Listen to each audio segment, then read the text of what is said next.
Hello, fellow Demon Slayers. I am Taimanin Mari, and I don't know about you, but I'm super stoked that we finally have a global release of Action Taimanin, because I've been waiting for this to drop for months. So I'm going to go ahead and give you what I think are the best 5 tips for new players, so that they can have an easy transition into the game and get going. I will preface general gacha information before these tips, in case you haven't played a gacha game before. That way you can know what's up. First thing I want to talk about is rerolling. If you go into your account tab at the top of the screen and click on the link account button, you're going to see a reset game button here. What this button does is it will actually delete your data. The reason this is useful is because the game is going to start you with 1 free pull and 10 pull tickets from the pre-registration rewards. So if you do those pulls and you get crap, you're going to want to restart. That way you can maybe have a better start, get an ultra rare, or even just some super rares, so your account won't be at like a beginner state. You'll have something slightly powerful to get going with.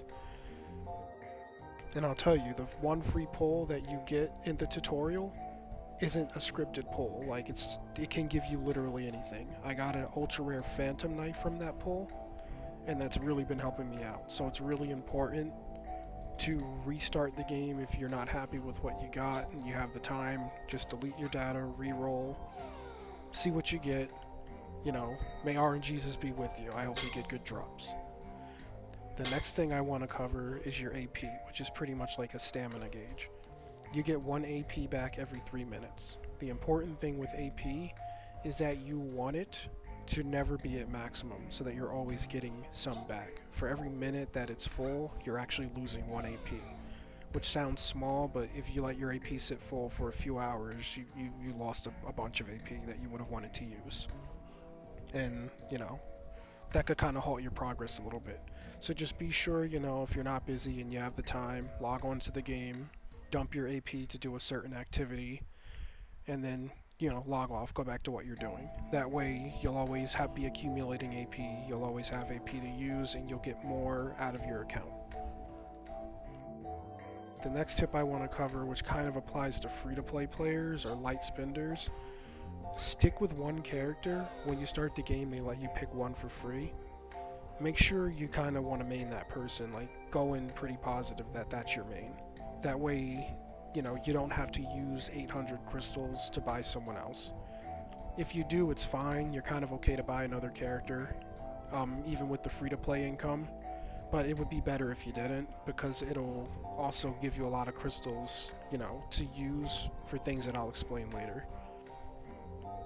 Now that that's out of the way, I'm going to go into tip 1 of what I think new players should do when they start this game. The first thing I'm going to suggest is do your main quest. The story's not half bad for starters, and the main goal here is that you're going to want to clear all of these missions out. You're going to automatically get the star for beating the mission, which is going to reward you 10 crystals. So clearing chapters 1 through 5 on easy, which is what they force you to play when you start, you're literally going to get 250 free crystals, which is great. After clearing easy, you will unlock normal. Normal does have conditions, however. For example, here, you have to beat the mission in a certain amount of time, above a certain amount of HP. But easy mode, it's just a freebie. You just gotta beat it. So definitely run through easy, get that 250 free crystals, and then as you get more powerful, work your way up through normal and hard, because it's a total of 750 crystals up for grab just for playing the story. It's a good way to use your stamina. Stamina is not more important than crystals, so burn that stamina if you can clear the mission, get the crystals, use the crystals. Second thing I want to cover here is your daily quest. Make sure that when you do your daily quest, you always do the half off option. It rotates every day, so you'll eventually, get everyone. But you want to hold off on focusing, say, ore to upgrade your weapon, or shards to upgrade your supporters if it's on gold for the day, because you always want to stick to whatever the half off option is. The reason being is you get more bang for your buck with your AP. So on top of always making sure your AP isn't maximized, so you're always gaining it, you always want to use said AP on the half off daily mission. That way you're getting the highest possible amount of experience per day on your account and your Taimanin that you're using, and you're getting the highest amount of drops from the dailies, because the dailies are pretty much how you're going to get mats in this game. So stick with the half off option, burn your stamina there if there's nothing going on like an event, and make sure that, you're grinding it out, because it will help you to level up. The other thing I want to cover here is this meter at the bottom. You see there's a 5 times option here, and it would literally use the amount of AP times 5. This is good for people who don't have time to sit and run the mission one by one, or people who just simply don't want to run the mission one by one to avoid feeling like you're grinding. You can max that meter out, and what that's going to do is literally multiply everything by 5. So you do one run, you pay 5 times the stamina, you're going to get 5 times the experience for your character and your account, and you're going to get drops proportionate to as if you ran the mission 5 times. So it's a really great time saver, as well as a great way to level up. Great way to dump your stamina all around, as long as you're sticking with the half off option. That advice will also apply to your time attack. If you come into here, same thing applies with your BP, which you get 1 an hour in this case. You can max it out to 5. You use BP to farm your accessories, which are put into your weapon slots. And you do the 5 times option. Again, you're going to get 5 times the experience for your character and your account, and you're going to be getting 5 times the potential accessory drops, which is a great way to farm them up if you don't want to sit and do the mission one by one, want to save time, or just want that quick feeling of satisfaction to see if you get the rare item in one run.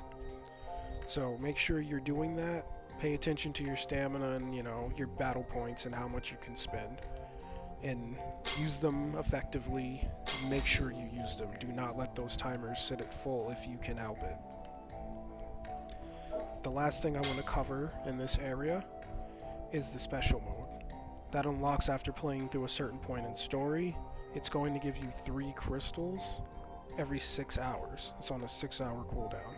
So you want to make sure, try to get on it, get those crystals. If you're able to do it at 6 hours, every 6 hours, that's literally 12 free crystals a day, which is great. So it doesn't hurt to do that, and it doesn't cost stamina or anything to run that mission. Moving on to the second tip, we're going to talk about the character tab. The first thing I want to cover here is your supporters. You're going to see each supporter has a symbol. So Rinka here has a suppress symbol, which is red. Yuna here has an assist symbol, which is green. And Yuzuriha has a protection symbol, which is blue. Make sure you pay attention to these symbols when gearing your character, because they're going to tie into your skills.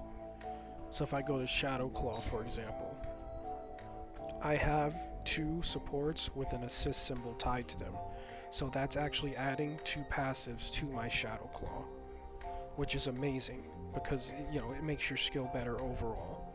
So make sure when you're working on your loadout, you're looking at what supports you have and what they give you for a symbol, and you're building your skills around it to get the most out of your character.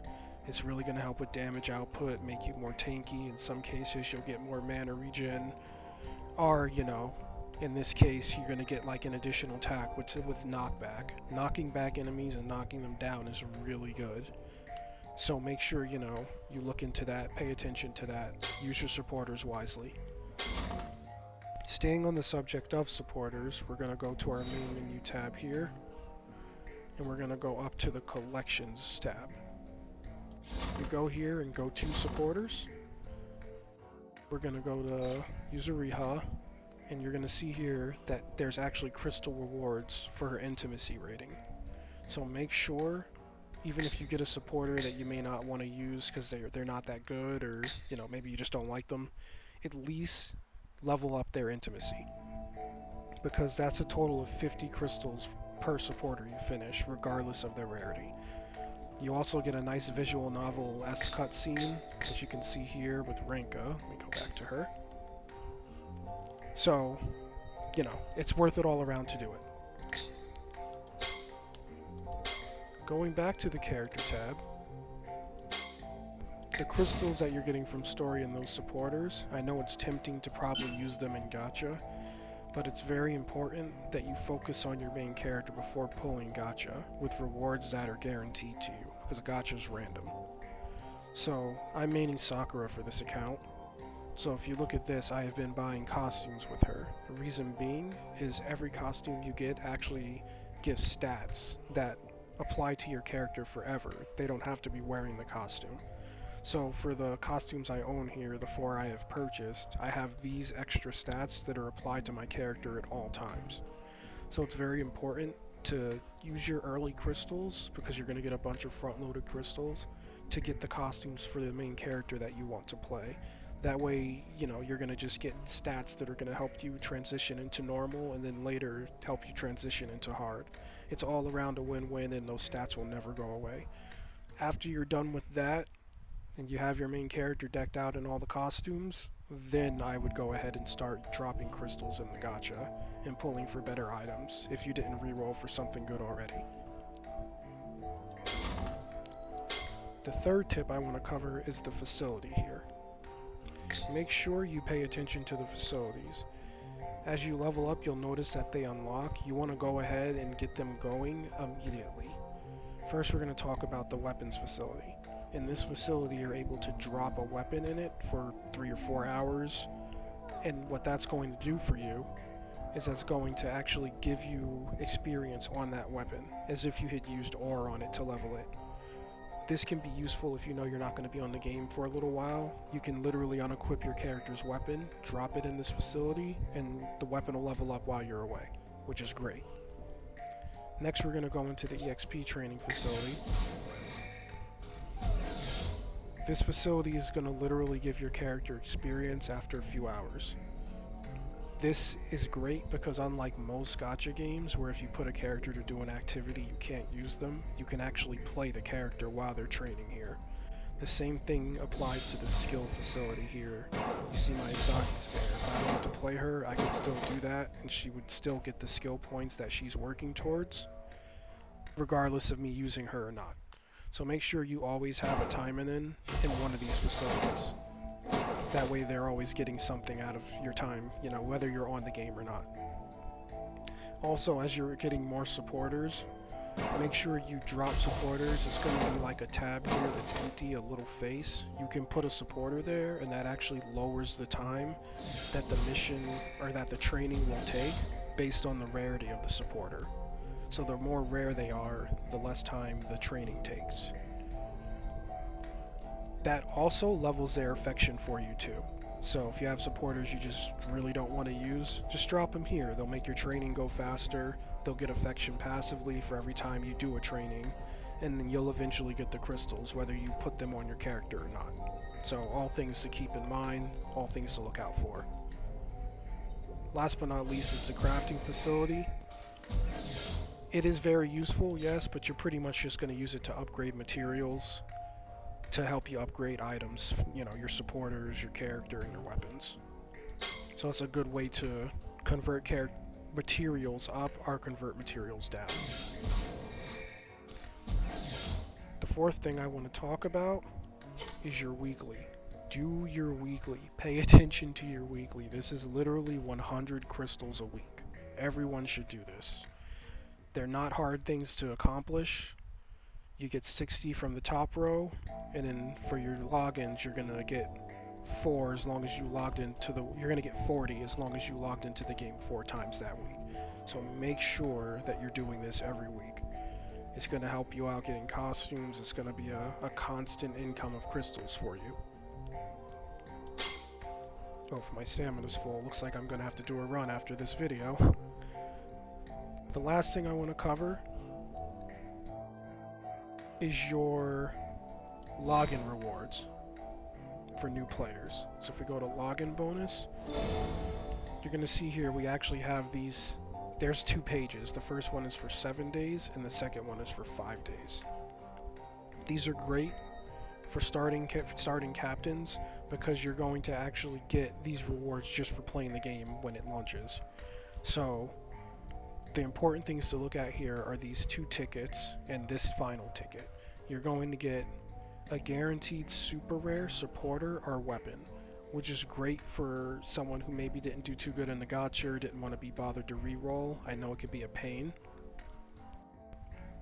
Make sure, you do these and you'll be all set. Just log in, roll, hopefully you get something good. The final one is the best because you're going to actually get an ultra rare ticket for a guaranteed ultra rare supporter. And that's just alone amazing because there's only 3 in the game, so there's a good chance you're going to get one you want. Besides that, they are all very good and great to start out with. So make sure you're logging in daily. On the second page, you're going to see the same thing. You have one for weaponry here, one for a super rare supporter, and this one is actually for one of the demon skins for one of your characters, which they're just giving it to you for free. So you're automatically going to get a free skin. So don't be tempted to buy the $40 pack for a character you don't have, or unless you really want it, then go ahead, spend your money. I'm not going to tell you how to spend it. But you're going to get a demon skin for the character that you picked, free of charge, after 5 days of playing. So just keep that in mind. That's going to add to your skin stats as well as give you some nice flair over someone who didn't play the game at launch, because this is a release celebration, so it will go away. So just make sure if you can help it, log in for at least 7 days to claim all of these rewards. With that, that's going to be everything. I hope these tips were helpful. If you found them helpful, like, subscribe, leave a comment. Maybe there's something I didn't cover that you yourself, want to suggest to help people out. But overall, I will be making content for this game because I'm a huge fan of this series and I'm happy to see it get a non-cultured game that I can play and do content for. So this has been Mari. I hope you enjoyed the video. You guys have a great day.